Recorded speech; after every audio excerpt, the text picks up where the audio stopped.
So I will speak in English. I hope this is okay with you. Um, so my topic is the importance of having a vision.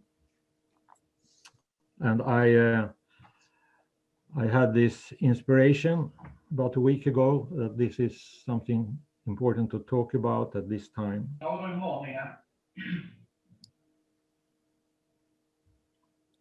Hello, can you hear me? Oh, No. Um, okay, so now we are in 2021, and the world is in the middle of a pandemic, which has changed the lives of most people. But what will the future world look like?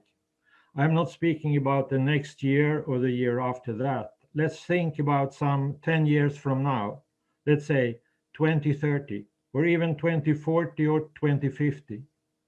Can you envision yourselves in 2030? I'm especially talking to the younger generation. Most of you will be um, between 35 and 40 years old, or even older than that. Can you see yourselves? Um, Probably most of you envision yourself in a more mature setting, possibly with family and children. How about our movement, Family Federation for World Peace and Unification, or Heavenly Parents Holy Community? Where will we be? How much influence can we have in this world? And the world at large, what will it look like? Which values will be prevalent and will be guiding the generations to come? And how will we combine these three? Yourself and your family, our movement, and the world at large. Have you been thinking about how you will guide and educate your children? Do you want them to have a better foundation than yourself? How will you do that? Can you do it on your own? What tools do you need? I'm thinking about my own life, going back some 45, 50 years into the 1970s. I always wanted, as far as I can remember, to have a stable family. But honestly speaking, it was quite unclear to me how I would achieve that goal. Around me, I saw friends struggling with their relationships. However, after listening to the divine principle and meeting the members of our movement, everything became more clear. I could definitely say that I got a more clear vision about my life. I wanted to have a family with several children, and I wanted my children to have a better foundation in their lives than I had. Although my parents and the society where I grew up gave me a very solid foundation, it was not enough. I absolutely needed the vision of the divine principle. It was for me, if you will, the missing link that I was looking for. Then what happened? Looking back and now seeing the present, I think that my children were given a richer, broader, and clearer foundation to stand upon compared to my own upbringing. Externally, they certainly are ahead of me, but more importantly, they were given the opportunity to learn and grow by traveling the world and meeting and living in other cultures at a young age, including getting a clear moral compass in a rather confused society surrounding them, especially when it comes to establishing and maintaining lasting relationships. This was done to a large extent through our community and the teachings we are based on. My wife and I couldn't have done it by ourselves. You know the African proverb saying it takes a village to raise a child. I would say, yeah, a village or a community. It takes a community to raise a child.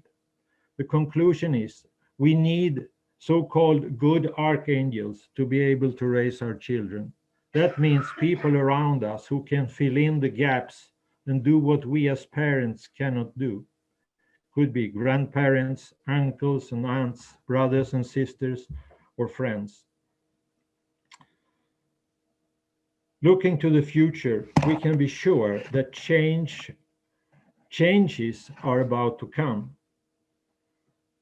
At the same time, from experience, we know that changes mostly are slow.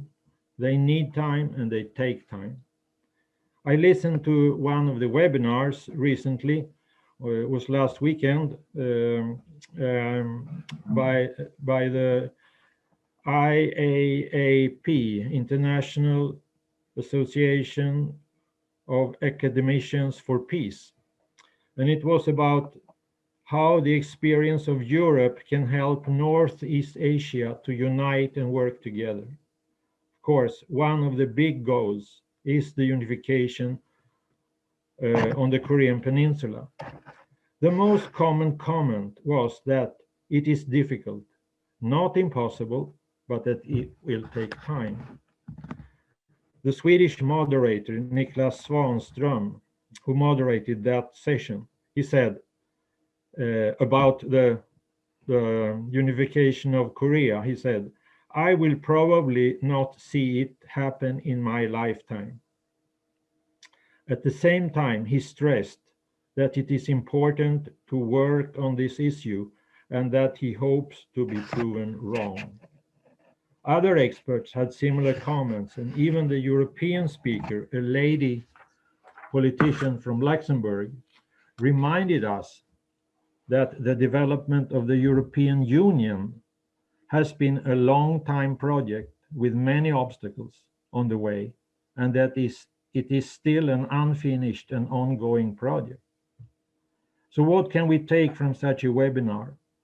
I think that True Parents' vision of a unified Korea is extremely important. Even though it will take time, without that vision, we will never arrive at the final destination.